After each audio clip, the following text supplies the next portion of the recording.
We do have active skies out there right now, though. We had an interesting morning, and yes, now we've got active conditions. Jumping down to Washington County, live view from Hurricane, where we've got wet pavement. Showers have really now focused on the southern half of the state. That UDOT camera will continue to update. That's what you see there when it does that. But yes, we have those showers moving through some thunderstorms in some areas. Forewarn radar sweeping the region. So the showers we saw in northern Utah along the Wasatch Front have gone, and that energy is elsewhere, jumping down south. I want to get pretty close so you know exactly where. Beaver County towards Minersburg as well as Milford. Those are the areas where we are seeing just a little bit of moisture. Going a little further down on I-15 Enoch into Cedar City with the valley rain, and then up near Bryan Head, we've got snow.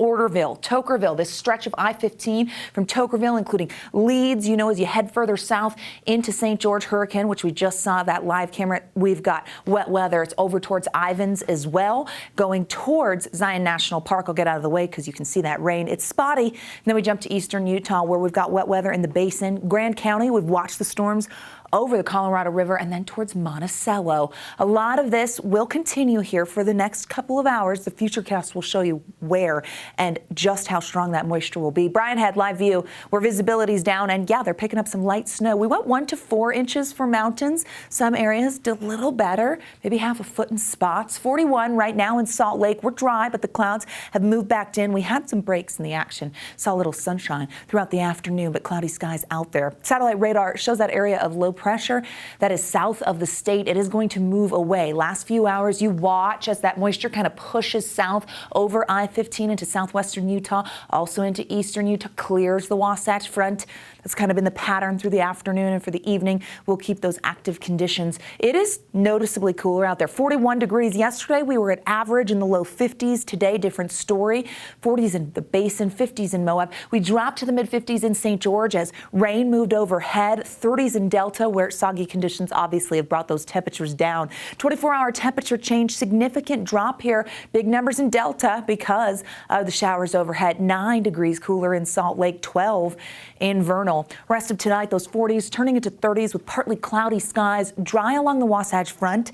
Different story for the southern half of the state, but they begin to clear as we get through the overnight. Forewarn Futurecast shows you that. You're going to watch as this low kind of pulls away from the state just a little bit. Here we are at 8 p.m. Northerly flow. That means enhanced gap winds in Washington County. So near the mouths of the canyons, Snow Canyon, any towards Zion, we're going to get some gusty winds on top of the wet weather that the model loves to bring in. Diamond and Dameron Valley could get some heavy wet weather from this. St. George will also see the rain, and so will Kanab. This is, again, forewarning you 8 p.m. when those showers move in. They eventually will clear, and as we head into our Friday, drier conditions, just a few maybe lingering showers on the eastern side of the state as we close out the work week. Let me show you a big picture here, sandwiched in between two systems. We put them on the move, and high pressure starts to move in. Tomorrow, with our northerly component, we're going to be cold. It's going to be below average, and we stay cold, but that high pressure takes over into Saturday and brings us a warming trend Saturday and into Sunday. But then as we head into next week, the potential for wet weather is there.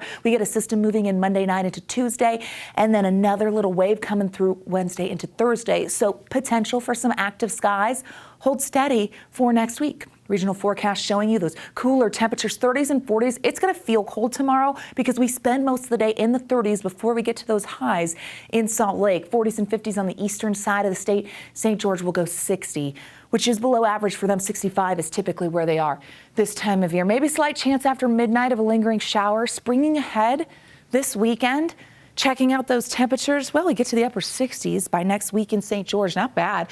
40s to 50s, high pressure over the weekend. That ridge is short-lived because here come active skies, keeping things pretty interesting. I always forget a clock when I'm setting them. I always forget one. There's always one. Right? And I'm like, oh, man, every year. There's always one. Microwave. Microwave gets me. Remember. Yeah.